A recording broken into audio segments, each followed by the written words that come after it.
created the universe. To him belong the heavens and the earth. The ever-living, he is the first.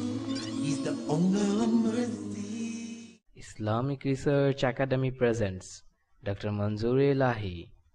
কোরআন নাযিল হয়েছে আমাদের জীবন ব্যবস্থা হিসাবে, constitution of our life, of our every spheres of life হিসাবে কোরআন নাযিল হয়েছে। বলো হে মুহাম্মদ, মানুষ এবং জিন সবাই মিলেও যদি এই কোরআনের মতো কিছু আনার অর্থাৎ রচনা করার চেষ্টা করে, তাহলেও তারা কখনোই পারবে না। আল্লাহর পক্ষ থেকে এটি হচ্ছে তোমাদের কাছে একটা আলোক পত্রিকা এবং উন্মুক্ত কিতাব। ওয়ালাকাদ ইয়াসসারনাল কুরআনা লিযিকরি ফাহাল মিন মুদ্দাকির। He created the universe. To him belong the heavens and the earth. Assalamu alaikum wa rahmatullahi wa barakatuh. Innal hamdalillah نحمده ونستعينه ونستغفره ونعوذ بالله من شرور أنفسنا وسيئات أعمالنا من يهده الله فلا مضل له ومن يضلل فلا هادي له وأشهد أن لا إله إلا الله وحده لا شريك له وأشهد أن محمدا عبده ورسوله يا أيها الذين آمنوا اتقوا الله حق تقاته ولا تموتن إلا وأنتم مسلمون يا أيها الناس اتقوا ربكم الذي خلقكم من نفس واحدة وخلق منها زوجها وبث منهما رجالا كثيرا ونساء واتقوا الله الذي تساءلون به والأرحام إن الله كان عليكم رقيبا يا أيها الذين آمنوا اتقوا الله وقولوا قولا سديدا يصلح لكم أعمالكم ويغفر لكم ذنوبكم ومن يطع الله ورسوله فقد فاز فوزا عظيما أما بعد فإن أصدق الحديث كتاب الله وخير الهدي هدي محمد صلى الله عليه وسلم وشر الأمور محدثاتها وكل محدثة بدعة وكل بدعة ضلالة وكل ضلالة في النار ثم أما بعد আজকের এই চমৎকার দিনী জলসার সম্মানিত অতিথিবৃন্দ, সম্মানিত ভাই পরিচালক এবং অভ্যাগত ভাই ও বোনেরা, তাহিয়াতুল ইসলাম দিয়ে শুরু করেছি। আবারও স্বাগত জানাচ্ছি আজকের অত্যন্ত গুরুত্বপূর্ণ একটি বিষয়, আল কোরআন কি ও কেন, সে বিষয়ে আলোচনায় শরীক হওয়ার জন্য। মূলত আপনাদের সামনে যা আমি পেশ করব সেটি নতুন কোনো বিষয় নয়। কোরআন এবং সুন্নাহর আলোকে পুরাতন বিষয়গুলোই আমরা সবার সাথে শেয়ার করব, যাতে সেটি আমাদের সবার জন্যেই স্মরণিকা হয়, তাযকিরা হয়, উপদেশ হয়। আল কোরআনে আল্লাহ রাব্বুল আলামিন বলেছেন, ফাইন্নাদ যিকরা ওয়াযাক্কির ফাইন্নাদ যিকরা তানফাউল মুমিনিন। আর স্মরণ করিয়ে দাও, উপদেশ দাও, কারণ স্মরণ করিয়ে দেওয়া মুমিনদের জন্য কল্যাণ বয়ে নিয়ে আসে। সম্মানিত ভাই এবং বোনেরা, আমরা সকলেই জানি যে আল কোরআনুল কারীম হচ্ছে মহানবী মুহাম্মদ মুস্তাফা সাল্লাল্লাহু আলাইহি ওয়াসাল্লামের উপর আল্লাহ সুবহানাহু ওয়া তাআলার পক্ষ থেকে নাজিলকৃত সর্বশ্রেষ্ঠ মুজিজা এবং চিরন্তন মুজিজা, মানবতার মুক্তির মহাসনদ। আল্লাহ রাব্বুল আলামিনের পক্ষ থেকে এক অমোঘ বাণী, যার প্রতিটি শব্দ তার নিজের, যার অর্থ তার নিজের। আল কোরআনের কোনো শব্দ, কোনো ব্যঞ্জনা, কোনো অলঙ্করণ এবং কোনো বাণী এটা মানুষের পক্ষ থেকে রচিত নয়। আল্লাহ রাব্বুল আলামিন আল কোরআনের মধ্যে নিজেই সে কথাটি বলে দিয়েছেন, বলছেন, ইয়া আইয়ুহান নাস قد جاءتكم موعظة من ربكم وشفاء لما في الصدور وهدى ورحمة للعالمين قل بفضل الله وبرحمته فبذلك فليفرحوا هو خير مما يجمعون। হে মানুষ, তোমাদের রবের পক্ষ থেকে তোমাদের কাছে এসেছে উপদেশ এবং অন্তরসমূহে যা থাকে তার জন্য শিফা ও আরোগ্য, আর মুমিনদের জন্য হেদায়েত ও রহমত। বলো আল্লাহর অনুগ্রহে ও রহমতে। সুতরাং এ নিয়েই যেন তারা সন্তুষ্ট হয় এবং খুশি হয়, এটি তারা যা সংগ্রহ করে তার চেয়ে অনেক উত্তম। আল্লাহ রাব্বুল আলামিন আরো বলেছেন, ওয়ামা আনজালনা আলাইকাল কিতাবা ইল্লা লিতুবাইয়িনা লাহুমুল্লাযী ইখতালাফু ফীহি ওয়া হুদাও ওয়া রাহমাতাল লিকাওমিন ইউমিনুন। আর আমি তোমার উপর কিতাব নাজিল করেছি শুধু এজন্য যে বিষয় তারা বিতর্ক করছে তাদের জন্য তুমি তা স্পষ্ট করে দেবে, এবং এটি হেদায়েত ও রহমত সেই লোকদের জন্য যারা ঈমান আনয়ন করে। এ থেকে আমরা আঁচ করতে পারি আল কোরআন হচ্ছে আল্লাহ তাআলার অবতারিত গ্রন্থ। তারপরেও একটা প্রশ্ন আসে আজকের আলোচনা শুরুতেই, যে কোরআনের পরিচয়টা কি? এগুলো আমরা সবাই জানি। একজন মোমেন যত অশিক্ষিতই হোক না কেন কিংবা যত শিক্ষিতই হোক না কেন, কোরআনের প্রতি তাদের ধারণা কিন্তু খুবই ক্লিয়ার। তারপরেও আমাদের ভেঙে ভেঙে জানা প্রয়োজন, কারণ যখন আমরা জিজ্ঞেস করি কোনো মাজলিসে, সভায় অথবা কোনো শেয়ারিং এর অনুষ্ঠানে, তখন দেখা যায় যে ঠিক মতো উত্তর দিতে পারে না। তার মানে মূল চেতনা ঠিক আছে, কিন্তু ডেসক্রিপশনের মধ্যে গিয়ে, ডেফিনেশনের মধ্যে গিয়ে আমরা ভুল করে ফেলি। কিন্তু সেই স্থানটিও আমাদের আসলে সঠিক রাখা দরকার। এই জন্য আল কোরআনের মূল পরিচয়টা কি, তার মূল বৈশিষ্ট্য, যে বৈশিষ্ট্যগুলোর মাধ্যমে সেটি অন্য পৃথিবীর সকল গ্রন্থ থেকে ডিস্টিংগুইজড এবং পৃথক হয়েছে, সে বিষয়টি আমাদের জানা দরকার। আমরা আরবিতে সংজ্ঞাটাকে এভাবে ভেঙে ভেঙে বলতে পারি, আল কুরআনু হুয়া কালামুল্লাহ আল আরবি আল মুনাজ্জাল আলা সাইয়্যিদিনা মুহাম্মাদিন সাল্লাল্লাহু আলাইহি ওয়াসাল্লাম আল মানকুল ইলাইনা বিতাওয়াতুর আল মাজমু' বাইনা দাফফাতাই আল মুসহাফ আল মুতাআব্বাদ বিতিলাওয়াতিহি লিল ইজাজ। বেশ কয়েকটা কথা এখানে এসছে।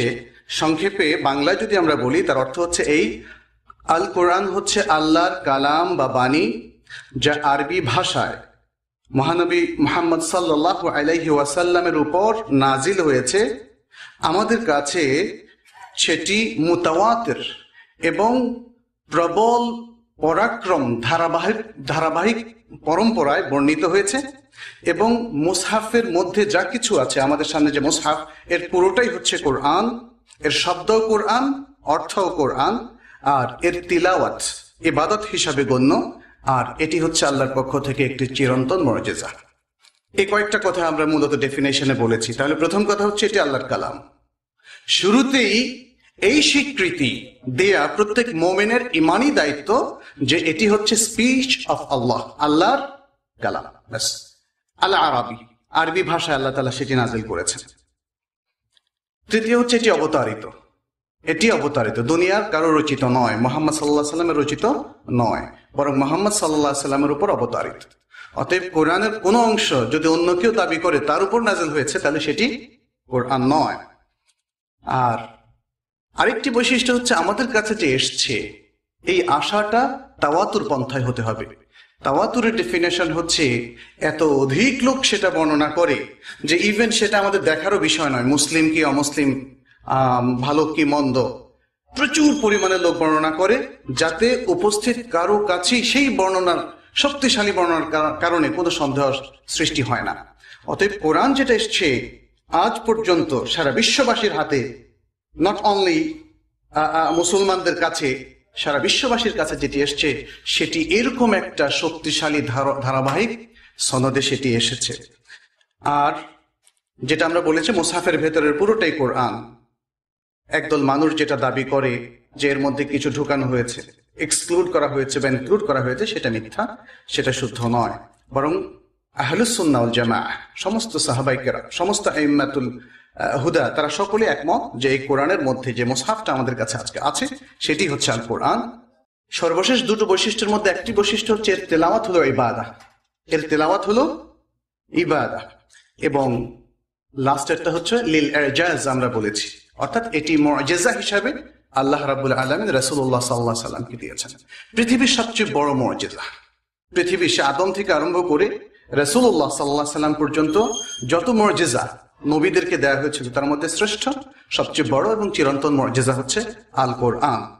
অতএব এইগুলো হচ্ছে কোরআনের বৈশিষ্ট্য। আমরা যখন কোরআন বলবো তখন এতগুলো কথা আমাদের মাথায় থাকতে হবে, এতগুলো চিন্তা আমাদের ভেতর ঢুকতে হবে, তাহলেই কোরআনকে আপনি শক্তিশালী আল্লাহর বাণী এবং মানার জন্য জ্ঞানের কেন্দ্র হিসাবে, রিসোর্স হিসাবে আপনি সেটিকে ব্যবহার করার মতো প্রেরণা এবং শক্তি আপনার ভেতর অনুভব করবেন।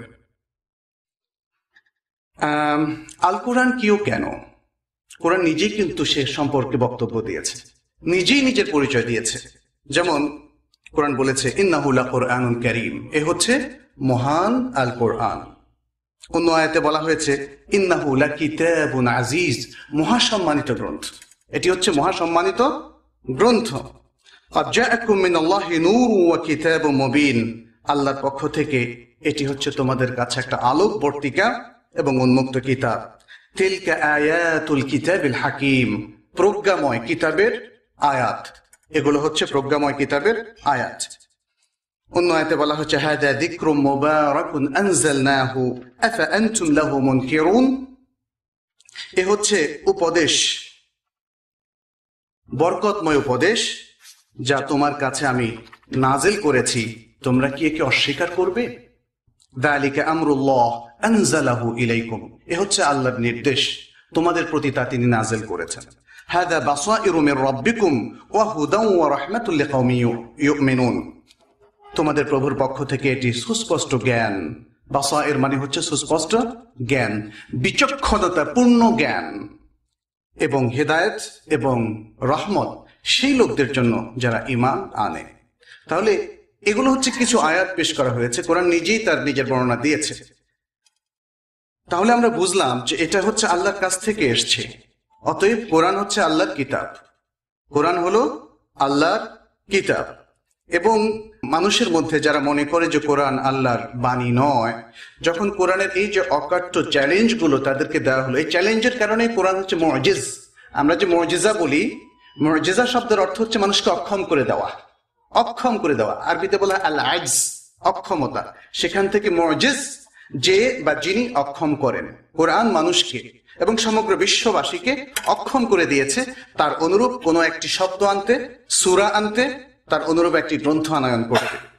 আমরা দেখি যে বিশ্বের সেই সময় থেকে আজ পর্যন্ত কোরআনের এই চ্যালেঞ্জগুলো, প্রমাণগুলো কেউ তার সরাসরি মানে রদ করতে পারেনি, এগুলোকে প্রত্যাখ্যান করতে পারেনি, এগুলোর বিপরীতে কোনো প্রমাণ উপস্থাপন করতে পারেনি, একমাত্র নিজেদের মন গড়া দাবি ছাড়া।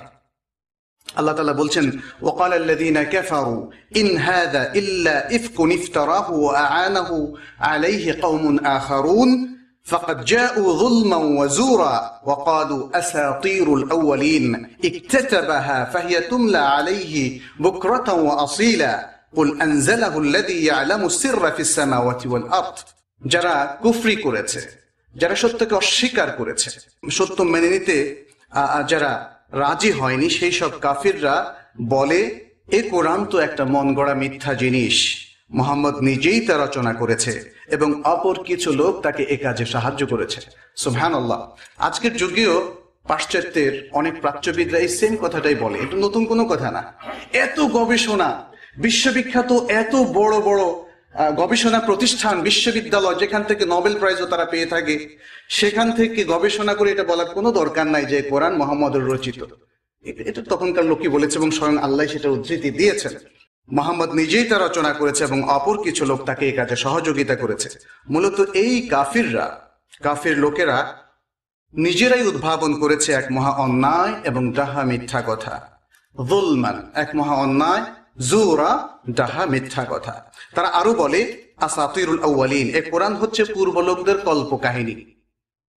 খুব সহজেই তারা সেটা মনে করে, কারণ মুসার কাহিনী, ঈসার কাহিনী, ইব্রাহিমের কাহিনী, আদমের কাহিনী, অনেক সুন্দর সুন্দর কাহিনী সেখানে আছে। কিন্তু তারা কোরআনকে, যেহেতু তারা ইমানদার নয়, কোরআনের প্রতি তাদের দৃষ্টিভঙ্গি আলাদা, তারা মনে করে তো সে আগের লোকদের কাহিনী। আল্লাহ বলছেন কি, তারা বলে যে এই কোরআন পূর্বকালের লোকদের কাহিনী যা সে লিখিয়ে নিয়েছে, মুহাম্মদ এটা মানুষকে দিয়ে লিখিয়ে নিয়েছে, আর সকাল সন্ধ্যা তারা এই কাহিনী শোনাচ্ছে। হে মুহাম্মদ, তাদেরকে বলো এ বাণী নাজিল করেছেন তিনি, যিনি এ মহাবিশ্ব এবং এই পৃথিবীর সমস্ত রহস্য অবগত রয়েছেন, এ সব কিছু তিনি জানেন। অন্য আয়াতে আল্লাহ তাআলা বলছেন আম ইয়াকুলুনা ইফতারাহ قل فأتوا بسورة مثله وادعوا من استطعتم من دون الله إن كنتم صادقين। তারা কি বলছে যে মোহাম্মদ নিজে এটি রচনা করেছে? হে মোহাম্মদ, তাদেরকে বলো, যদি তোমরা তোমাদের অভিযোগে সত্যবাদী হয়ে থাকো তবে এই কোরআনের মতো আরেকটি সূরা তোমরা নিয়ে আসো। কোরআনের মতো আরেকটি সূরা তোমরা রচনা করে নিয়ে আসো। এ কাজে আল্লাহকে বাদ দিয়ে যাদের সহযোগিতা নিতে চাও, আল্লাহর সৃষ্টির বা তোমাদের সাঙ্গপাঙ্গ যারা আছে সবার সহযোগিতা নাও। আপনারা জানেন যে মুশরিকরা চ্যালেঞ্জটা নিয়ে চেষ্টা করেছিল এবং তারা যে সূরাটা বানিয়েছিল এটা অনেকেই শুনেছেন। আল ফিলু মাল ফিল ওয়ামা আদরাকা মাল ফিল লাহু খুরতুমুন তাওয়িল। অদ্ভুত, যেখানে আল্লাহ তাআলা মানুষের জন্য কত সুন্দর বিধান, প্রাণ কাড়া কি সুন্দর মেসেজ, মানুষের কল্যাণের জন্য এত কিছু দিলেন, সেখানে তারা ওরকম কিছু রচনা করতে না পেরে বলল, হাতির একটা দৃষ্টান্ত নিয়ে আসলো এবং তা দিয়ে একটা সূরা বানালো। কি বলল? হাতি। তোমরা কি জানো হাতি কি? তার আছে একটা বড় সুর। খুবই চেনা পরিচিত একটা পুরাতন জিনিসকে এভাবে শুধু কাব্যিক ঢঙে বললেই সেটা চ্যালেঞ্জ গ্রহণ হয়ে যায় না। আল কোরআনে আল্লাহ তাআলা আরো বলেছেন, ওয়ামা কানা হাদাল কুরআনু আন ইফতারা মিন দুনিল্লাহ। কোরআন এমন জিনিস নয় যা আল্লাহর কাছ থেকে ওহী ছাড়াই রচনা করা সম্ভব হতে পারে। সেটা তো আজকে পর্যন্ত প্রমাণিত। এবং আরো একটি বিশাল চ্যালেঞ্জ ছুড়ে দেওয়া হয়েছিল এই আয়াতে, যেটা আল্লাহ তাআলা বলছেন, কুল লাইন ইজতামাআতিল ইনসু ওয়াল জিন্নু আলা আন ইয়াতু বিমিথলি হাদাল কুরআন লা ইয়াতুনা বিমিথলিহি ওয়ালাউ কানা বা'দুহুম লিবা'দিন যাহিরা। বলো হে মুহাম্মদ, মানুষ এবং জিন সবাই মিলেও যদি এই কোরআনের মতো কিছু আনার অর্থাৎ রচনা করার চেষ্টা করে তাহলেও তারা কখনোই পারবে না। এমনকি তারা যদি একে অপরকে সাহায্য করে, এই কোরআনের অনুরূপ কোনো কিছু তারা আনতে পারবে না। অতএব আল কোরআন আল্লাহর কিতাব। কোরআন কি? এর উত্তর হচ্ছে কি? আল কোরআন আল্লাহর অবতারিত গ্রন্থ, যা তিনি শেষ নবী মুহাম্মদ মুস্তাফা সাল্লাল্লাহু আলাইহি ওয়াসাল্লামের উপর নাযিল করেছিলেন। আরো অনেকগুলো দলিল আমরা পাই আল কোরআনের মধ্যে। আমি খুব সংক্ষেপে বলার চেষ্টা করছি, যেহেতু আমাদের এই আলোচনায় খুব গুরুত্বপূর্ণ কিছু কথা রয়েছে। একজন উম্মি ব্যক্তির কাছে আল কোরআন ছিল একটা মহাজ্ঞান ভান্ডার। কোত্থেকে আসলো এটা? উম্মি ব্যক্তির কাছে আল্লাহ তাআলা রাখলেন এটা প্রমাণ করার জন্য যে এটা তার, এটা আল্লাহর কালাম। আল্লাহ তাআলা বলছেন, মা কুনতা তাদরি মাল কিতাব ওয়ালাল ঈমান ওয়ালাকিন জাআলনাহু নূরান নাহদি বিহি মান নাশাউ মিন ইবাদিনা। তুমি জানতে না কিতাব কি এবং ঈমান কি, কিছুই তুমি জানতে না, বরং এই কোরআনকে আমি করেছি নূর, আলোক বর্তিকা, যা দিয়ে আমি আমার বান্দাদের মধ্য থেকে যাকে ইচ্ছা হেদায়েত দিয়ে থাকি, গাইডেন্স দিয়ে থাকি, পথ নির্দেশ দিয়ে থাকি। অন্য আয়াতে আল্লাহ তাআলা বলছেন, ওয়ামা কুনতা তাতলু মিন ক্বাবলিহি মিন কিতাবিন ওয়ালা তাখুতুহু বিয়ামিনিক ইযাল লারতাবাল মুবতিলুন। তুমি তো এর আগে, অর্থাৎ এই কোরআন নাযিলের আগে কোনো কিতাব পাঠ করনি, কোনো কিতাব লেখোনি। তেমনটি হলে হয়তো মিথ্যাবাদীদের সন্দেহের কোনো অবকাশ থাকতো। আজকে যারা বলে মুহাম্মদ রচনা করেছেন, একটা লোক লিখতেও জানে না, পড়তেও জানে না, তার কাছে যদি একটা চিঠি ধরিয়ে দেওয়া হয়, ফর এক্সাম্পল, একটা লোক কিছুই জানে না, লিখতেও জানে না, পড়তে জানে, তাকে বলা হলো যে এই চিঠিটা তুমি অন্যখানে পৌঁছে দিও, তখন আসলে কেউ এই সন্দেহ করবে না এই চিঠি তার নিজের লেখা। অন্তত এই সন্দেহ তো আসতে পারে না এই চিঠি তার নিজের লেখা, কারণ সে লিখতেও পারে না, পড়তেও পারে না। ফলে মুহাম্মদ সাল্লাল্লাহু আলাইহি সাল্লামের ব্যাপারেও দেখেন আল্লাহ তাআলা কি চমৎকার যুক্তি উপস্থাপন করেছেন। যদি মুহাম্মদ পড়তে পারতো, লিখতে পারতো, তাহলে হয়তো বা তারা বা সন্দেহ পোষণকারীদের সন্দেহের অবকাশ থাকতো। সুবহানাল্লাহ, এটা আল্লাহ তাআলার কথা। এরপরে আরো কিছু পয়েন্ট আপনাদের সামনে উপস্থাপন করতে চাই, যেটা আমাদের অভিজ্ঞতা থেকে এগুলো আমাদের সবারই জানা। কোরআন হুবহু বর্তমান আছে, কোরআনের মধ্যে কোনো চেঞ্জ আসেনি। সূরা আল হিজরের আয়াতটা আমাদের কাছে বিরাট দলিল। আল্লাহ তাআলা বলছেন, ইন্না নাহনু নাযালনা যিকরা ওয়া ইন্না লাহু লাহাফিজুন। আমি এই কোরআনকে আর যিকিরকে নাযিল করেছি, আমি একে হেফাজত করব। আজও পর্যন্ত আল্লাহ তাআলা একে নানাভাবে হেফাজত করেছেন। মানুষের আমলের মধ্যে হেফাজত করেছেন, মানুষের সদরের মধ্যে হেফাজত করেছেন এবং মুসহাফের মধ্যে হেফাজত করেছেন। 3 নম্বর হচ্ছে অসংখ্য হাফেজুল কোরআন সারা পৃথিবীতে সেই শুরু থেকে আজও পর্যন্ত আছে, লক্ষ লক্ষ হাফেজুল কোরআন। সুবহানাল্লাহ, হাফেজদের তো মান এতটাই উন্নত যে যেখান থেকে জিজ্ঞেস করেন সে বলতে পারে। পৃথিবীর আর কোনো গ্রন্থ এভাবে নির্ভুলভাবে এবং সাথে সাথে বলে দেওয়ার মতো করে মুখস্থ করতে পারে না। এটা একটা মিরাকল। সর্বাধিক পঠিত কোরআন মানেও, কোরআনের একটা অর্থ হচ্ছে মাকরু। মাকরু মানে পঠিত। পৃথিবীতে সবচেয়ে বেশি পঠিত যে গ্রন্থ সেটি হচ্ছে আল কোরআন।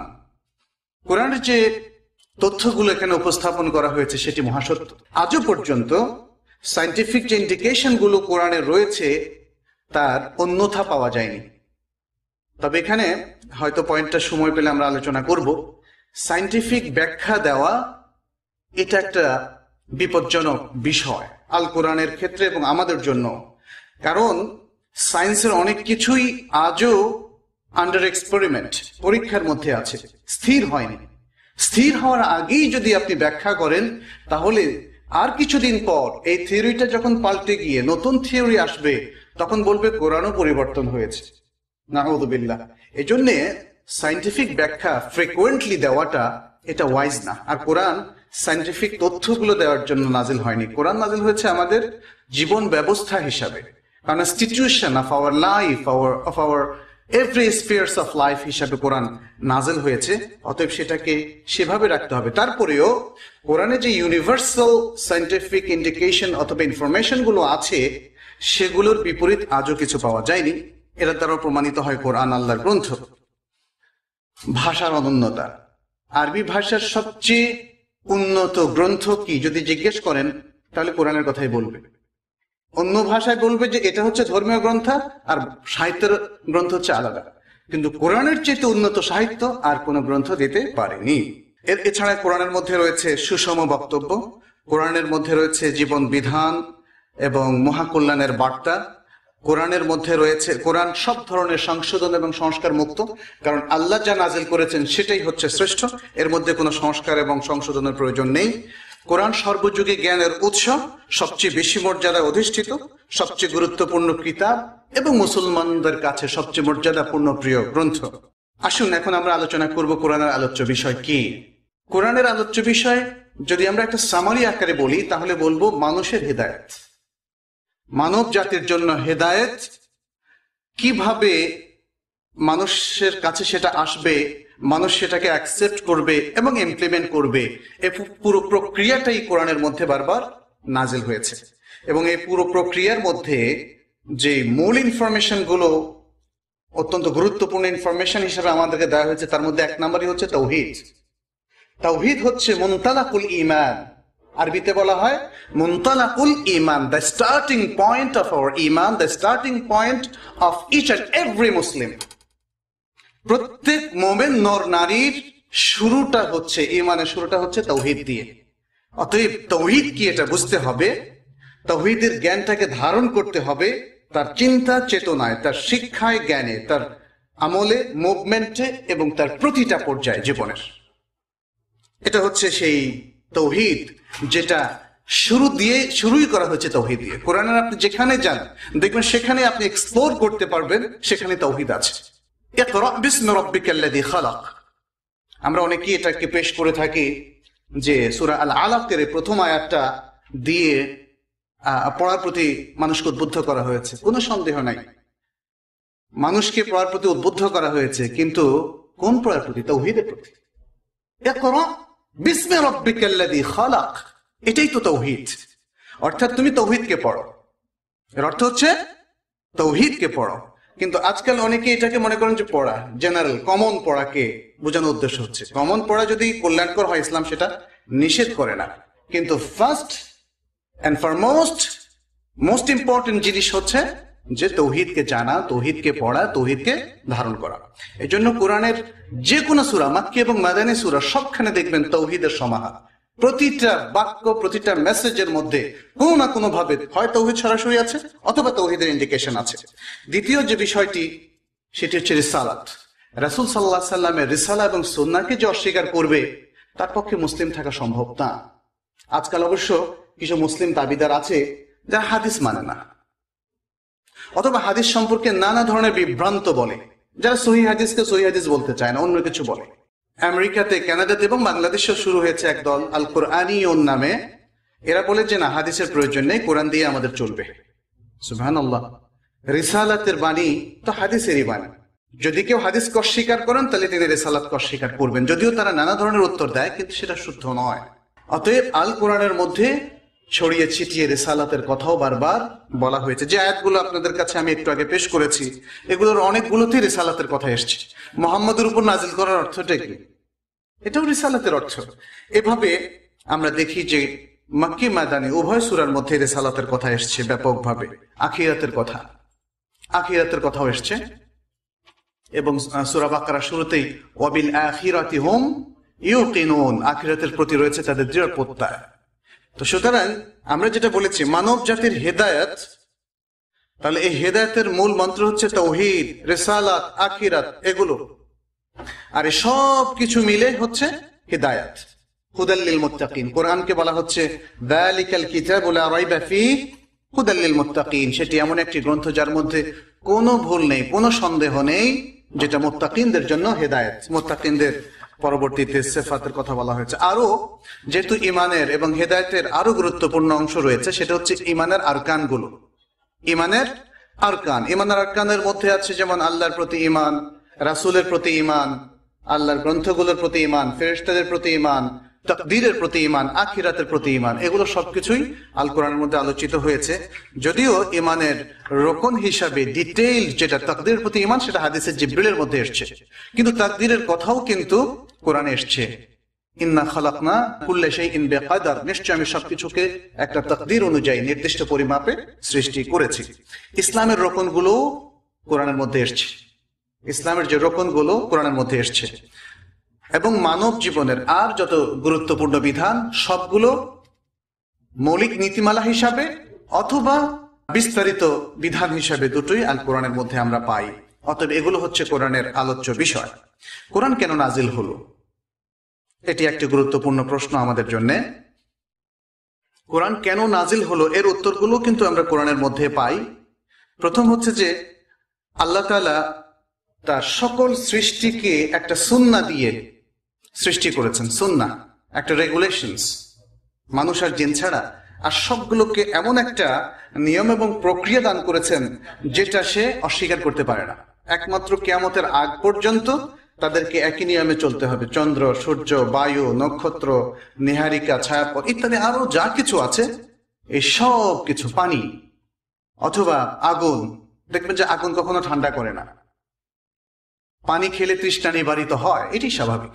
এগুলো কিয়ামতের আগ পর্যন্ত আল্লাহ তাআলার সুন্নাহ থেকে কখনোই বিচ্যুত হবে না। অবশ্য যদি মানুষের হাত লাগে এবং আল্লাহর প্রাকৃতিক জিনিসকে সে নষ্ট করে ফেলে, সেটা তো অন্য কথা, সেটা অন্য কথা। আজকে তো আমরা আবহাওয়া নষ্ট করছি, আজকে আমরা পানি নষ্ট করছি, আজকে আমরা নদী নষ্ট করছি, আজকে আমরা অনেক কিছু আল্লাহর দেয়া স্বাভাবিক জিনিসগুলোকে আমরা নষ্ট করছি। সেটা হচ্ছে আমাদের দোষ, যেটা আল্লাহ তাআলা কোরআনে বলেছেন যাহারাল ফাসাদু ফিল বাররি ওয়াল বাহরি বিমা কাসাবাত আইদিন নাস, জলে এবং স্থলে যত বিপর্যয় দেখা দিয়েছে সেটি মানুষের কর্মফলের কারণেই হয়েছে। যাই হোক, ব্যতিক্রম থাকলে শুধু মানুষ এবং জিন। আল্লাহ তাআলা তাদেরকে কোরআন দিয়েছেন কনস্টিটিউশন হিসাবে, জীবনে মেনে চলার গ্রন্থ হিসাবে দিয়েছেন, কিন্তু বাধ্য করেননি। আল্লাহ তাআলা প্রকৃতির অন্য জিনিসগুলোকে যেমন বাধ্য করে দিয়েছেন, তারা ঠিক এভাবেই বেড়ে উঠবে, এভাবেই চলবে। মানুষকে কোরআন দিয়ে বাধ্য করে দেননি যে কোরআন মানুষ ইচ্ছায় হোক আর অনিচ্ছায় হোক মেনে চলতেই হবে। বরং এখানে মানুষকে আল্লাহ তাআলা একটা পরীক্ষার মধ্যে রেখেছেন, মানুষের জন্য আখিরাতে বিচারের ব্যবস্থা করেছেন। এই জন্যই যে কোরআন মাফিক তারা চলার এখতিয়ার লাভ করবে এবং না চলার এখতিয়ারও লাভ করবে। যদি চলে তখন তারা আল্লাহর কাছে নাজাত পাবে, এবং না চললে আল্লাহর কাছে তারা শাস্তি পাবে। কোরআন কেন নাজিল হয়েছে? যেহেতু আল্লাহ তাআলা মানুষকে এবং জিনকে এই এখতিয়ার দিয়েছেন, এই জন্য কোরআন নাজিল হয়েছে, যাতে মানুষ বিচারের পর আল্লাহর কাছে আর কোনো হুজ্জত কায়েম করতে না পারে যে আল্লাহ, আমি তো পথ পাইনি, পথ হারা ছিলাম। তুমি সৃষ্টি করেছো, ভালো মন্দ সব কাজ করে এখতিয়ার দিয়েছো, কিন্তু এমন কোনো ম্যানিফেস্টেশন ছিল না, এমন কোনো কনস্টিটিউশন ছিল না যেটা আমি অনুসরণ করতে পারি, যেন মানুষ এই যুক্তিতে আল্লাহকে হারিয়ে দিতে না পারে। সেই জন্য আল্লাহ তাআলা কোরআন নাজিল করেছেন। সে কথাটি আল্লাহ তাআলা বলছেন, ইন হুয়া ইল্লা যিকরুল লিল আলামিন, এটি বিশ্ববাসীদের জন্য একটি স্মারক এবং উপদেশ ছাড়া আর কিছু নয়। ইয়া আইয়ুহান নাসু ক্বাদ জাআতকুম মাউইযাতুম মির রাব্বিকুম ওয়া শিফাউল লিমা ফিস সুদূর। হে মানব সমাজ, তোমাদের কাছে তোমাদের প্রভুর পক্ষ থেকে এসেছে একটি কল্যাণময় উপদেশ এবং তোমাদের অন্তরে যে অজ্ঞতা, অন্ধতা, সংশয়, কুটিলতা ইত্যাদি রয়েছে তার জন্য নিরাময়। আরেকটি আয়াতে এসেছে হাযা বায়ানুল লিন্নাস। এটি হচ্ছে সুস্পষ্ট ডেসক্রিপশন, ঘোষণা এবং বর্ণনা। অন্য আয়াতে এসেছে হুদাল লিন্নাস, হুদাল লিল মুত্তাকিন। অন্য আরেকটি আয়াতে এসেছে সূরা ইব্রাহিমের মধ্যে কিতাবুন আনজালনাহু ইলাইকা লিতুখরিজান নাসা মিনাদ যুলুমাতি ইলান নূর। একটি গ্রন্থ আমি নাজিল করেছি তোমার কাছে যাতে তুমি মানুষকে বের করে নিয়ে আসতে পারো অন্ধকার থেকে আলোর দিকে। সুবহানাল্লাহ, সুবহানাল্লাহ। একটা গ্রন্থ যেটা আমাদের এই বাংলাদেশবাসীর তো বটেই, সারা বিশ্ববাসীর প্রত্যেক মুসলিমের ঘরে রয়েছে। আজকে আমরা হাত ধরে ফিরছি যে কিসে জাতি ঐক্যবদ্ধ হবে, কিসে জাতি আলো পাবে, জাতি ভালো হবে, সুনাগরিক তৈরি করা যাবে, জাতির উন্নতি করা যাবে, জাতির বিকাশ ঘটবে। আল্লাহু আকবার। আল্লাহ তাআলা যে সম্পদ রাসূলকে দিয়েছেন সেই সম্পদ আজও আমাদের কাছে আছে এবং কেন দিয়েছেন সেটাও বর্ণনা করা আছে। লিতুখরিজান নাসা মিনাদ যুলুমাতি ইলান নূর, অন্ধকার থেকে আলোর দিকে নিয়ে আসার। আজকে আমি শুধু আপনাদেরকে নয়, আমাদের প্রিয় মুসলিম জাতিকে, এই বাংলাদেশ জাতির উদ্দেশ্যে বলতে চাই, জাতিকে অন্ধকার থেকে আলোর দিকে আনার মশলা আমাদের কাছে রয়েছে, সেটি হচ্ছে আল কোরআন। যদি সে আল কোরআনকে আমরা গ্রহণ করি, বুঝি, আমল করি, তাহলে বিশ্বাস করুন এ জাতি অবশ্যই মুক্তির পথে আসবে, এ জাতি উন্নত হবে, এ জাতি দুনিয়াতে কল্যাণ পাবে, শান্তি পাবে এবং আখিরাতেও তাদের নাজাতের ব্যবস্থা হবে। সম্মানিত উপস্থিতি, কোরআন বোঝা জরুরি কিনা একটি প্রশ্ন। এই প্রশ্নটা করতেই হয়। মূলত কোরআন বোঝা জরুরি, মুসলিম মাত্রই সেটি জানার কথা। আজকে এই প্রশ্নটি আসছে। কেন আসছে? কারণ আমাদের ভাই বোন, আত্মীয় স্বজনদের দিকে যদি আমরা তাকাই, এদের বিশাল সংখ্যক কোরআন তেলাওয়াত করতে পারে না, কোরআন বোঝে না, কোরআনের ইনফরমেশন তাদের কাছে নাই। তাহলে এই প্রশ্নটা স্বাভাবিকভাবেই আসে, কোরআন বোঝা কি জরুরি? প্রশ্নটা আসে, করতে ইচ্ছে করে, যদিও উত্তর সবার জানা। কোরআন বোঝা অবশ্যই জরুরি, কারণ কোরআন বোঝা ছাড়া কোনো মুমিন থাকতে পারে না। কেন কোরআন বুঝতে হবে আমাদেরকে, সে আলোচনার আগে আমরা বলতে চাই কোরআনের আরেকটা অমোঘ ঘোষণা, সেটি হচ্ছে কোরআন বোঝা সহজ। আল কোরআনে আল্লাহ তাআলা বহুবার সূরা আল কামারের মধ্যে 17, 22, 32, 40 নম্বর আয়াতে একই কথা বারবার রিপিট করেছেন। তিনি বলেছেন ওয়ালাকাদ ইয়াসসারনাল কুরআনা লিযিকরি ফাহাল মিন মুদ্দাকির।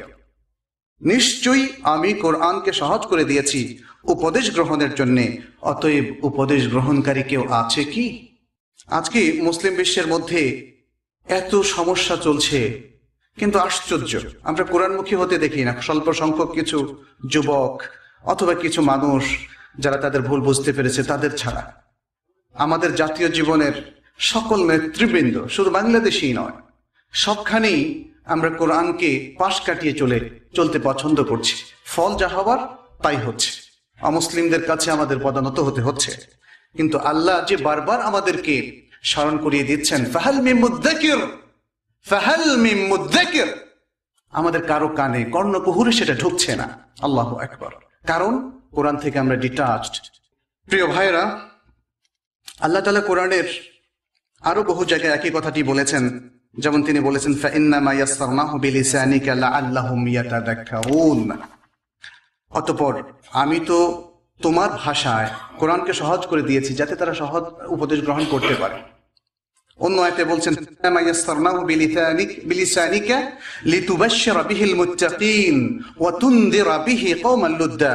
আমি তো তোমার ভাষায় কোরআনকে সহজ করে দিয়েছি, তুমি এর দ্বারা মুত্তাকিনদেরকে, যারা আল্লাহকে ভয় করে, তাদেরকে সুসংবাদ দিতে পারো এবং কলহপ্রিয় কওমকে তদ্বারা সতর্ক করতে পারো। আল্লাহু আকবার।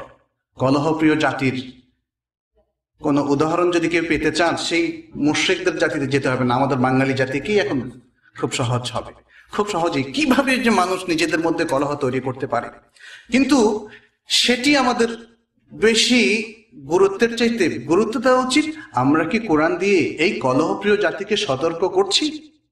কোরআনের পঠন পাঠন আমল ইমপ্লিমেন্টেশন বৃদ্ধির জন্য এই জাতির লোকদের, দায়ীদের, আলেমদের অথবা ইসলাম প্রিয় লোকদের কর্মসূচি কি, পলিসি কি, প্ল্যানটা কি?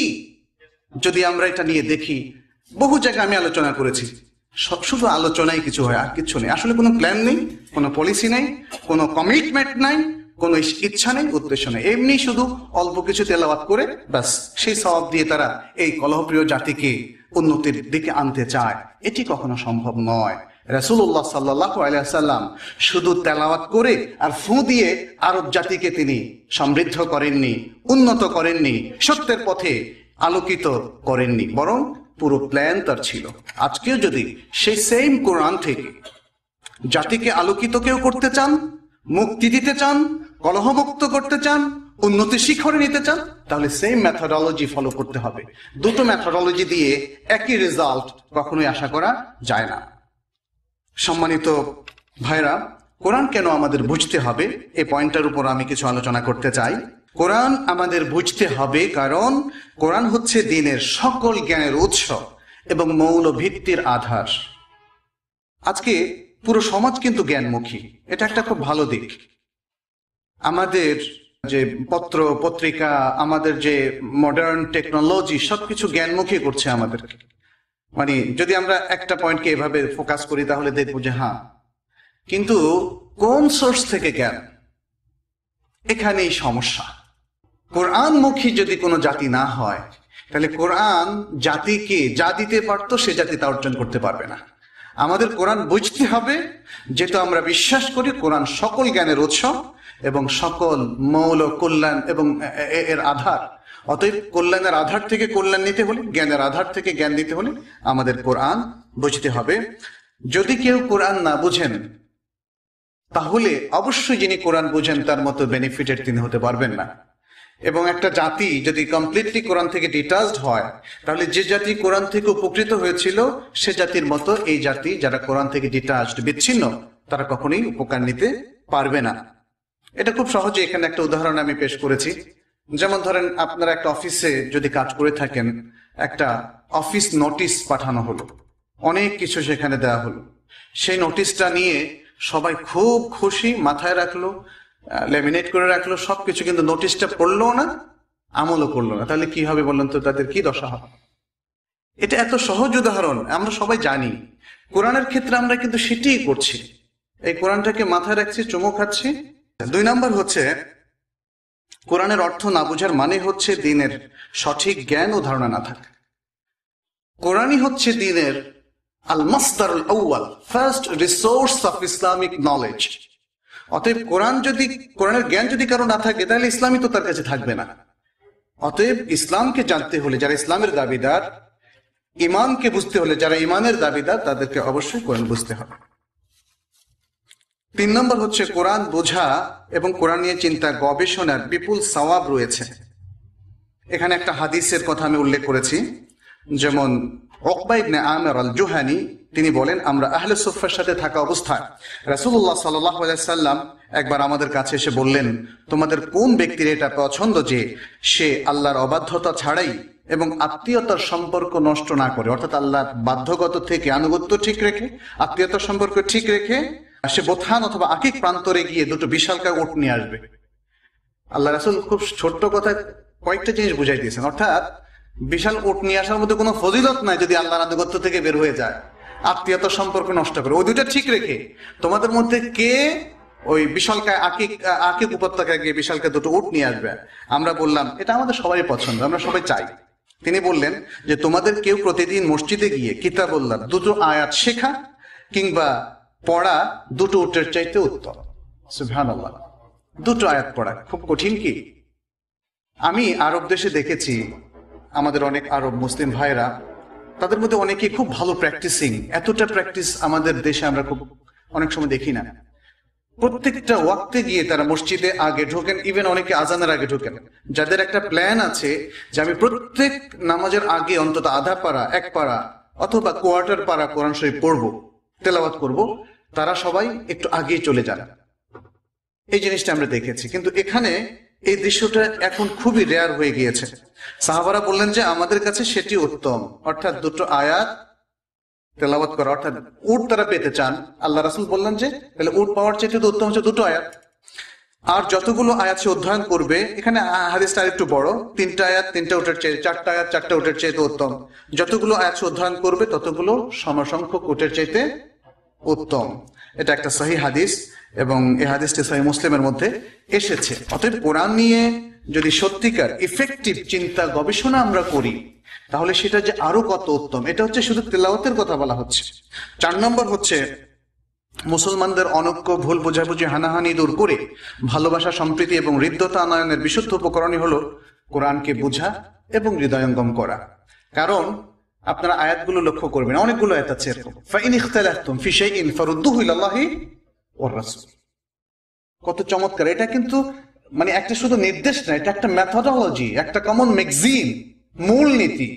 যদি তোমরা হানাহানিতে লিপ্ত হও, মতভেদে মতানৈক্যে লিপ্ত হও, ফারুদ্দুহু ইলাল্লাহি ওয়ার রাসূল, তাহলে আল্লাহ এবং রাসূলের দিকে ফিরিয়ে দাও। আমাদের এই বাঙালি জাতি তো কোন ক্ষেত্রেই যখনই তারা ঝগড়াঝাটি করে কোনোদিন আল্লাহ এবং রাসূলের দিকে ফেরায় না। সুবহানাল্লাহ। এই নসিহত করা এখন তাদের দায়িত্ব। আমি যেহেতু এই বক্তব্যটা এখন পেশ করছি, আমার নিজেকে সহ সবার প্রতি সেই নসিহতটা পেশ করছি যে আসুন, যখনই আমাদের মধ্যে মতভেদ দেখা দিবে, সম্পদ নিয়ে, বাড়ির আইন নিয়ে, অথবা জমি নিয়ে, অথবা রাজনৈতিক কোনো বিষয় নিয়ে, অথবা অর্থনৈতিক কোনো বিষয় নিয়ে, আসুন আমরা আল্লাহ এবং রাসূলের দিকে ফিরে যাই এবং তার ভিত্তিতে আমরা আমাদের বিবাদ মীমাংসা করি। 5 নম্বর হচ্ছে কোরআন শেখা এবং সঠিকভাবে বোঝা থেকে যারা বিরত থাকে, মুখ ফিরিয়ে রাখে, তারা মূলত কোরআনের জীবন যাপন করা থেকে অন্য জীবন অভ্যস্ত হয়ে পড়ে। আল্লাহু আকবার! এটার মতো বাস্তব সত্য আর কিছু নেই। যারা আজকে কোরআন থেকে ডিটাচড, প্রত্যেকের বাড়ি বাড়ি গিয়ে দেখুন, দূরে যেতে হবে না, আপনার আত্মীয় স্বজনের বাড়ি গিয়ে দেখুন। কোরআন থেকে যারা ডিটাচড, এদের জীবন অন্যরকম হয়ে গিয়েছে। পাশ্চাত্য কৃষ্টি, কালচার, বিশ্বাস ইত্যাদিতে তারা অভ্যস্ত হয়ে গিয়েছে এবং সেখানে তারা গৌরববোধ করে। আর ইসলামী জীবন যাপনকে তারা নাক শিটকায়, অথবা তারা নানা ধরনের বিশ্রী কথা বলে, আক্রমণাত্মক কথা তারা বলে। কোরআন থেকে ডিটাচড হওয়ার এটা হচ্ছে সবচেয়ে বড় কারণ। অথচ কোরআনের প্রতি যাদের ভালোবাসা আছে, যে পরিবার সন্তানরা কোরআন তেলাওয়াত করে, কোরআনের হাফিজ অথবা কিয়দংশের হাফিজ, মা বাবারা কোরআন অধ্যয়ন করেন, তাদের জীবনটা কখনোই সেরকম হয় না। এছাড়া কোরআন থেকে যারা ডিটাচড হয় তাদের ব্যাপারে আল কোরআনে যে বক্তব্যগুলো পেশ করা হয়েছে, আমরা আরেকটা পয়েন্ট এনেছি শেষের দিকে, কোরআন অমান্যকারীর শাস্তি, অর্থাৎ কোরআন থেকে ডিটাচড হওয়ার শাস্তিটা কি। তার মধ্যে 2টো আয়াত আমি এখানে পেশ করছি আগাম। সেটি হচ্ছে ওয়ামান আ'রাদা আন যিকরি ফাইন্না লাহু মাঈশাতান দানকা ওয়া নাহশুরুহু ইয়াওমাল কিয়ামাতি আ'মা। যে ব্যক্তি কোরআন থেকে, যিকির মানে হচ্ছে কোরআন, এখানে আমার স্মরণ থেকে, কোরআন থেকে যে বিমুখ হয়, তার জন্য থাকবে সংকুচিত জীবন, কঠিন জীবন, সংকীর্ণ জীবনের কিছু আমরা অনেক সময় অনুভব করি। যারা আমরা হালাল রোজগার করি, অনুভব করি প্রচন্ড অভাবের মধ্যে, হয়তো ভালো মতো ভাত নুনের ব্যবস্থাও যাদের হয় না, তারা কিন্তু সেটা অনুভব করেন। আজকাল অবশ্য আলহামদুলিল্লাহ আল্লাহ অনেক অর্থনৈতিক সচ্ছলতা অনেককেই দিয়েছেন, কিন্তু একটা সময় ছিল, আমরা ছোট সময় দেখেছি আমাদের হয়তো ফুফুর বাড়িতে অথবা দাদার বাড়িতে, যেখানে কঠিন এক জীবন, লজ্জাও করে মানুষের কাছে কিছু চাইতে, এরকম সংকীর্ণ জীবন। এর একটা উদাহরণ দেওয়ার জন্য, বোঝার জন্য আমরা বলছি। একজন লোকের একটা মাত্র কাপড় আছে, তা দিয়ে সবখানে যেতে হয়। অল্প কটা ভাত আছে, নিজে খেলে ছেলের হয় না, সন্তানের হয় না, সন্তানরা খেলে নিজের হয় না।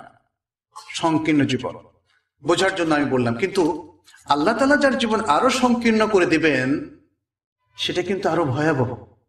1000 কোটি টাকার মালিক, কিন্তু জীবনটা সংকীর্ণ, শান্তি নাই, টেনশন, রোগাক্রান্ত, ধুকে ধুকে মরছে, প্রচন্ড বিত্ত এবং বৈভবের মধ্যে।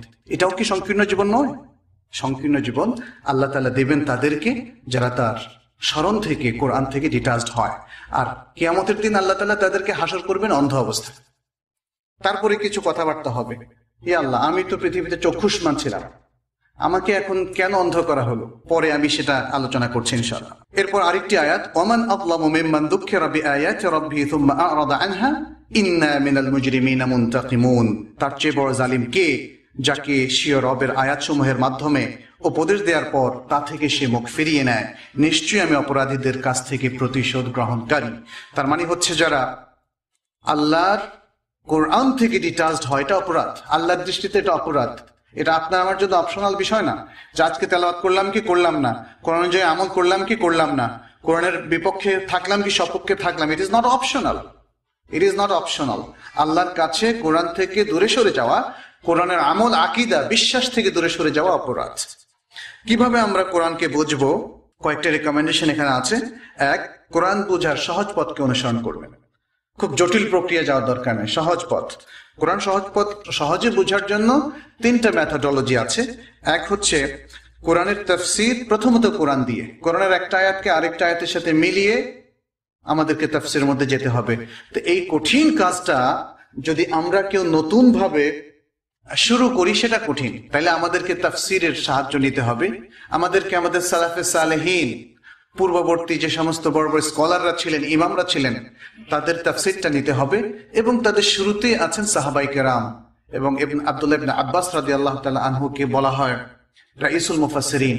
এছাড়াও উম্মতের যারা বড় বড় স্কলার, তাদের তাফসীরটাকে আমাদের সামনে রাখতে হবে। ইমাম ইবনে তাইমিয়া রাহিমাহুল্লাহ, যদিও তার স্বতন্ত্র কোনো তাফসীর নেই, কিন্তু তার লেখার মধ্যে ছড়িয়ে ছিটিয়ে আছে তাফসীরের বহু সম্ভার।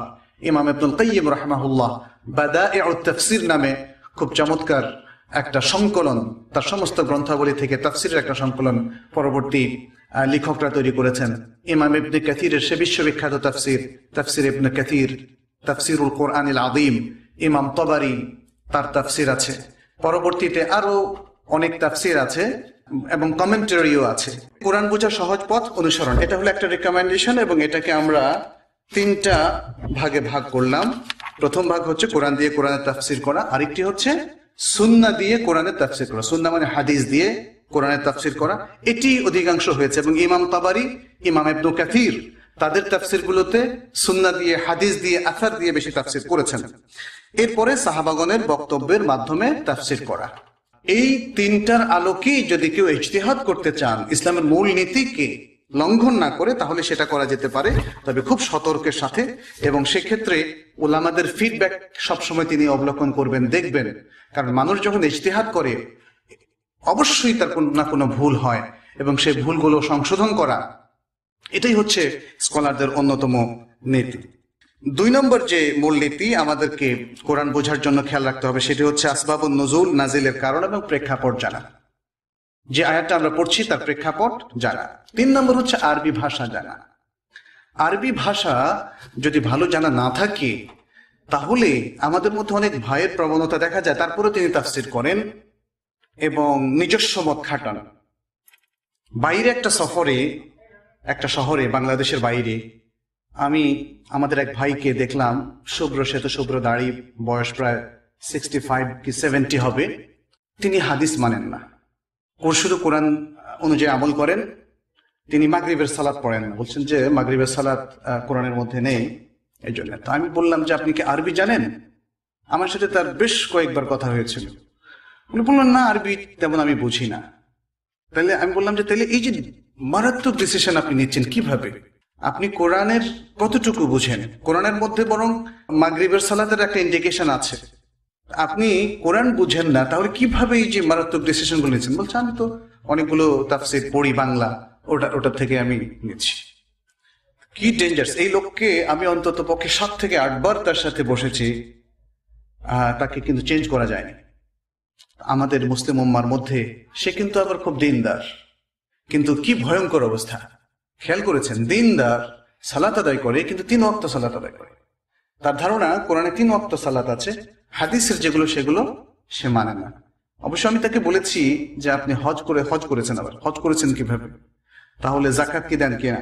পরে সে কথায় কথায় আটকে গিয়ে আমাকে বললো যে না, আমি যখন যেভাবে পারি সেভাবে, কোরআনে যেটা মেনশন করা আছে এর বাইরে এটা আমি মানে ইচ্ছা মতো আমল করি।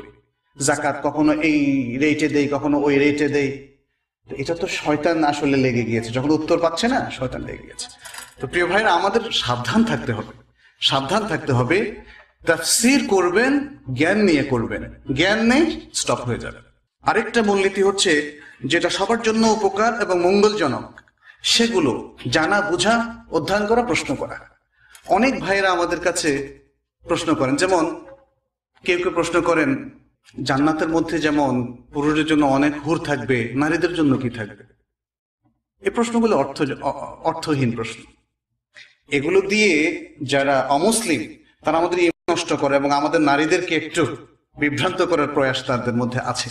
কিন্তু যেই ইনফরমেশন গুলো আমাদের কোনো কাজে আসবে না, কোনো হুকুমের সাথে রিলেটেড না, এগুলো অ্যাভয়েড করে যাওয়াটাই আমাদের জন্য বেটার। আর যদি এগুলো সম্পর্কে কোরআনের সুন্নাহর কোনো তথ্য পাই তাতে কোনো অসুবিধা নেই। মানে ইসলামের মৌলিক মাকাসিদ এবং কোরআনের মৌলিক মাকাসিদ কোরআন অধ্যয়নের মাধ্যমে আমাদের জেনে নিতে হবে। সালাতের যেমন মৌলিক মাকাসিদ সম্পর্কে কোরআন কি বলছে, আকিমিস সালাতা লিযিকরি, আমাকে অনুসরণ করার জন্য তোমরা সালাত আদায় করো। এখন যদি আমরা প্রশ্ন করি আমাদের ভাই বোনদেরকে যে আপনি কেন সালাত আদায় করছেন, কিছু কমন উত্তর হয়তো তারা দিবেন, কিন্তু মূল পয়েন্টটাতে হয়তো অনেকে হিট করতে পারবেন না, যে আল্লাহকে খুশি করার জন্য। ঠিকই আল্লাহকে খুশি করার জন্য সালাত আদায় করছি, বাট আল্লাহ তাআলা সালাতকে কেন আমাদের উপর ফিক্স করে দিয়েছেন? তার জবাব হচ্ছে আকিমিস সালাতা লিযিকরি, আমরা যেন আল্লাহকে স্মরণ করি। অনেক মুসল্লি দেখবেন আল্লাহকে স্মরণ করে না, সালাতে যাওয়ার আগেও পাপে লিপ্ত, সালাত থেকে বের হয়েও পাপে লিপ্ত, হজে যাওয়ার আগেও পাপে লিপ্ত, হজ থেকে ফিরেও পাপে লিপ্ত। তাহলে আল্লাহর বিধান অনুযায়ী আমল করে সে কিন্তু আল্লাহ স্মরণ করলো না। তাহলে মূল মাকসাদ, ইবাদতের যে মূল মাকসাদটা সেটা অর্জিত হলো না, রিচুয়ালটা সে পালন করে গেল। এই রিচুয়াল পালন করে সে আল্লাহ সন্তুষ্টি চাইলো, কিন্তু মনে রাখবেন মূল মাকসাদ যদি পূরণ না হয়, আপনিও যেমন আপনার অধীনস্থ কর্মচারীরা আপনার মূল উদ্দেশ্য যদি তার কাজের মাধ্যমে সম্পাদন না করে, আপনি তাকে স্যালারি দেবেন না। কারণ যেন ভাবে সময় কাটানো অথবা কাজটা করে শেষ করলো অথচ মূল কাজের কাজ হলো না, তাহলে সে স্যালারি পাওয়ার যোগ্য না।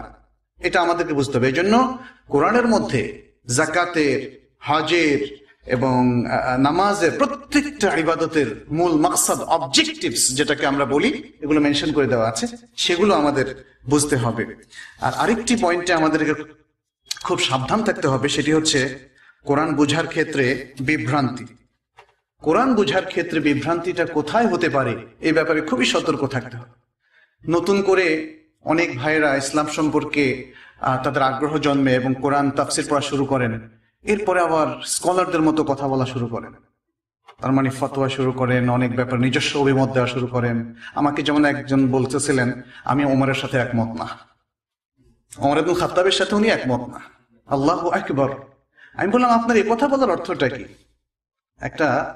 কয়েকজন আমরা একসাথে কথা বলছিলাম, মানে ওনার মতের সাথে একটু খেলাফ হয়ে গিয়েছে, এই জন্য উনি ইভেন ওমর ইবনে খাত্তাবের সাথেও একমত না। এটা ডেঞ্জারাস। এই ধরনের বক্তব্য, আমি ইবনে কাসিরের সাথে একমত না, এগুলো একমত নাও হতে পারেন বটে, কিন্তু আদব রক্ষা করতে হবে।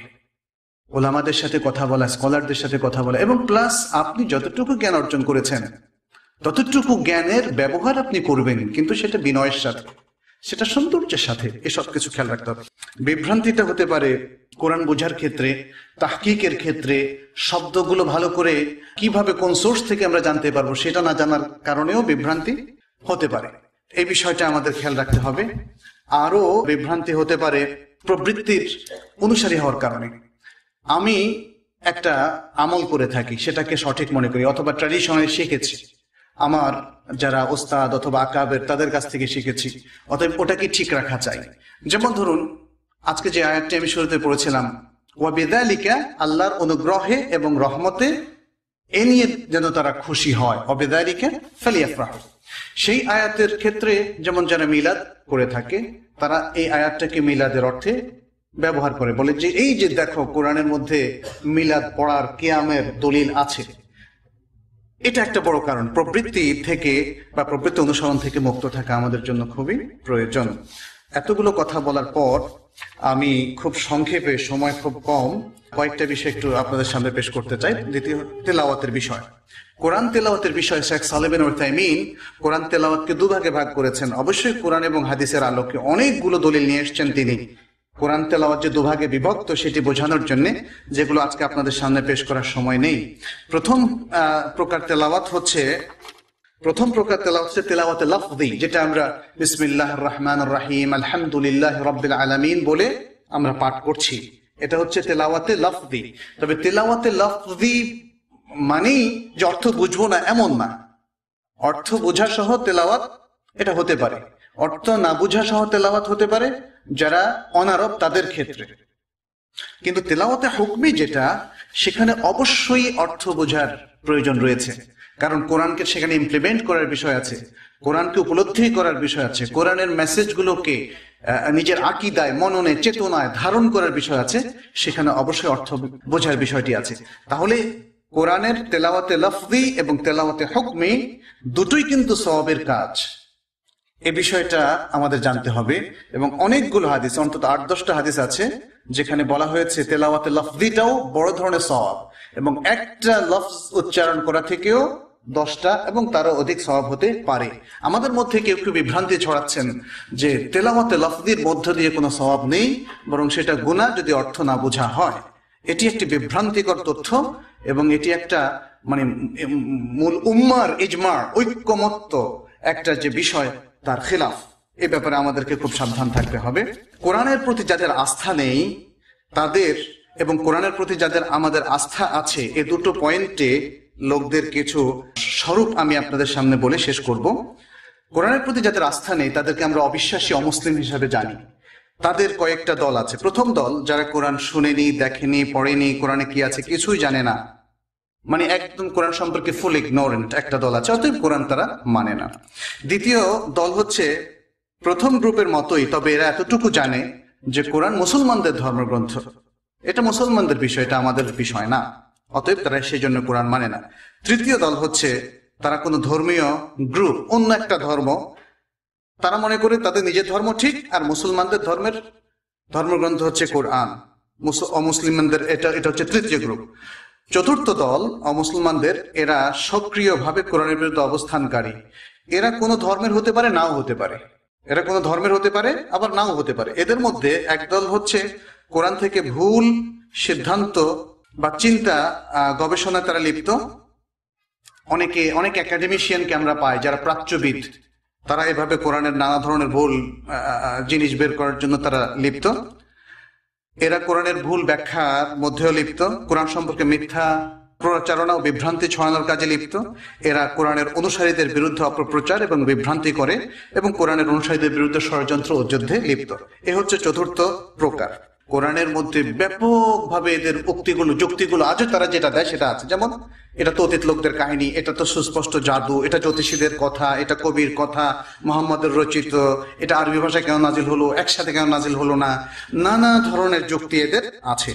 এরপরে যারা আল্লাহর গ্রন্থ বলে কোরআনকে বিশ্বাস করে, তাদের কিছুটা বিষয় আমাদের সামনে আসা দরকার, যাতে আমরা নিজেদেরকে কিছুটা অ্যানালাইজ করতে পারি। আমাদের মধ্যে একদল আছে যারা মনে করে কোরআন মুসলমানদের, আমাদের ধর্মগ্রন্থ, তবে তারা কোরআন পড়তে জানে না, জানলেও পড়ে না, বুঝে না, পালন করে না। আরেক দল আছে যারা পড়তে পারে, তবে বুঝে না, বোঝার চেষ্টাও করে না, পড়াকে সওয়াবের কাজ মনে করে, বিভিন্ন অংশ বিভিন্ন উপকারের জন্য পড়ে, কোরআনের প্রতি সম্মান ও শ্রদ্ধাবোধ তাদের আছে। তৃতীয় দল হচ্ছে এ গ্রুপ কোরআনের প্রতি বিশ্বাস পোষণ করে। এদের কিছু লোক কোরআনকে মহাপবিত্র মনে করে, কিন্তু কোরআন বোঝাও মেনে চলাকে জরুরি মনে করে না। কোরআন বোঝা বিশেষ শ্রেণীর লোকদের, হুজুর অথবা মৌলবী সাহেবদের কাজ বলে মনে করে, কোরআনের হুকুম আহকাম মেনে চলাকে ঐচ্ছিক মনে করে। আরেক গ্রুপ আছে, এরা মনে করে কোরআনের হুকুম মানা না মানা প্রত্যেক ব্যক্তির ব্যক্তিগত বিষয়, যার ইচ্ছা সে পালন করবে, কিন্তু সামাজিক, রাজনৈতিক, অর্থনৈতিক, শিক্ষা ব্যবস্থায় কোরআনকে টেনে আনার কোনো প্রয়োজন নেই, দরকার নেই। এদের কিছু লোক এসব ক্ষেত্রে কোরআনের প্রয়োগ এবং চর্চার বিরোধিতা করে, এমনকি সেটা প্রতিহত করারও চেষ্টা করে। এদের অস্তিত্ব বাংলাদেশে আছে। আরেকটা দল হচ্ছে কোরআন বোঝা এবং মেনে চলা জরুরি মনে করে, তবে কোরআনের শিক্ষার সম্প্রসারণ, কোরআনের দিকে মানুষকে ডাকা, কোরআনের ভিত্তিতে সমাজ গড়ার জন্য তারা চেষ্টা করে না, চুপচাপ বসে থাকে। প্রয়োজনীয়তা অনুভব করে কিন্তু ইনিশিয়েটিভ বা উদ্যোগ গ্রহণ করে না। আরেকটা গ্রুপ আছে, এরা নিয়মিত কোরআন অধ্যয়ন করে, কোরআন বোঝার চেষ্টা করে, ব্যক্তিগত জীবনে কোরআন পালন করে, অন্যদের শিক্ষাদান করে, কোরআনের শিক্ষা সম্প্রসারণের কাজে আত্মনিয়োগ করে, মানুষকে কোরআনের দিকে দাওয়াত দেয়, কোরআনের ভিত্তিতে মানুষকে, মানব সমাজকে এবং সার্বিকভাবে সবকিছুকে গড়ে তোলার জন্য তাদের সাধ্যমতো তারা চেষ্টা করে। এরাই হচ্ছে সবচেয়ে বেশি পারফেক্ট, এবং আল্লাহর কাছে এরাই হয়তো তাদের জবাব দিতে পারবে। তা আমরা যে শ্রেণীগুলো উল্লেখ করলাম, মূলত এই শ্রেণীর সবগুলো দলই কোনো না কোনো ভাবে বাংলাদেশের এই সমাজে, অন্য দেশেও থাকতে পারে। এখন আমাদের সিদ্ধান্ত নেওয়ার পালা, আমরা কোন শ্রেণীতে পড়ব। এবং কোরআনের প্রতি আমাদের যে দায়িত্ব এবং কর্তব্য রয়েছে সেটা কিভাবে পালন করব। আমি যতটুকু আমার ক্ষুদ্র জ্ঞানে এসেছে কোরআনের প্রতি দায়িত্বকে আমরা সেটা এভাবে উপস্থাপন করতে পারি। এক, আল্লাহর বাণী হিসাবে কোরআনের প্রতি বিশ্বাস স্থাপন করা, কোরআন পড়তে শেখা, নিয়মিত পাঠ করা, এটা কোরআনের একটা হক, কিন্তু এগুলো কোরআনের অধিকার আমাদের উপরে। কোরআন বোঝা, কোরআনে কি আছে সেটি জানা, কোরআনের বিধান মেনে চলা এবং অনুসরণ করা, কোরআন হিফজ করা যথাসম্ভব, হেফাজত করা, হিফজ করা এবং হেফাজত করা। এরপরে যারা কোরআন জানে না তাদেরকে কোরআন শিক্ষা দেওয়া, কোরআন প্রচার করা, কোরআনের দিকে মানুষকে ডাকা, কোরআনের ভিত্তিতে সমাজ গড়ার জন্য কাজ করা এবং সমাজকে গড়ে তোলা। আজকের যে আলোচনায় বিষয়গুলো আপনাদের সামনে তুলে ধরতে পেরেছি, আমার নিজেকে সহ সবার প্রতি নসিহত হলো, আসুন আমরা সেগুলোকে উপলব্ধি করি, কোরআনের গুরুত্ব বুঝি, যে মহাসম্পদ আল্লাহ আমাদেরকে দিয়েছেন সেই সম্পদকে সম্পদ হিসাবে আমরা জ্ঞান করি, তাকে অধ্যয়ন করি, জানি, বুঝি এবং এই সমাজকে আমরা গড়ে তুলি। আল্লাহ তাআলা আমাদের সকলকে সে তৌফিক দান করুন এবং আমাদের এই বাংলাদেশের মুসলিম সমাজকে কোরআনের সমাজ হিসাবে যেন আমরা গড়ে তোলার সংগ্রামে সফলভাবে লিপ্ত হতে পারি এবং সফল করতে পারি, সে তৌফিক তিনি আমাদেরকে দান করুন। আমাদের আমল ইখলাসকে কবুল করুন, আমাদের ঈমানকে কবুল করুন এবং আমাদেরকে জীবনের শেষ নিঃশ্বাস পর্যন্ত সত্যিকার ঈমানের উপর থাকার তৌফিক দান করুন। আমিন। ওয়া আখিরু দাওয়ানা আনিল হামদুলিল্লাহি রাব্বিল আলামিন ওয়া সাল্লাল্লাহু ওয়া সাল্লামা আলা নাবিয়িনা মুহাম্মাদিন ওয়া আলা আলিহি ওয়া আসহাবিহি আজমাইন। ওয়াসসালামু আলাইকুম ওয়া রাহমাতুল্লাহি ওয়া বারাকাতুহু।